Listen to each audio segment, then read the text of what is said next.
ಚಾಲಕರಿದ್ದ van ಪಲ್ಟಿ, 4ವರಿಗೆ ಗಂಭೀರ ಗಾಯ. ಸಕಲೇಶಪುರ ತಾಲೂಕು ನಿಡನೂರು ಕೂಡಿಗೆ ಬಳಿ ದುರ್ಘಟನೆ.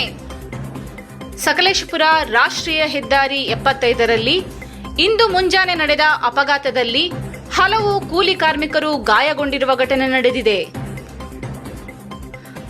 ತಾಲೂಕಿನ ಬಾಳ್ಳುಪೇಟೆ ಸಮೀಪದ ನಿಡನೂರು ಬಳಿ ದುರ್ಘಟನೆ ಸಂಭವಿಸಿದ್ದು 4ವರಿಗೆ ಗಂಭೀರ ಸ್ವರೂಪದ ಗಾಯಗಳಾಗಿದೆ. ತಮಿಳುನಾಡಿನ ಸೇಲಂನಿಂದ ಮಡಿಕೇರಿ ಜಿಲ್ಲೆಯ ಶನಿವಾರ ಸಂತೆಯ ಬಳಿಯ ಕಾಫಿ ಎಸ್ಟೇಟ್ಯೊಂದಕ್ಕೆ ಕಾಫಿಯನ್ನು ಕುಯ್ಲಿಗೆ ಬರುತ್ತಿದ್ದಾಗ ದುರ್ಘಟನೆ ನಡೆದಿದೆ.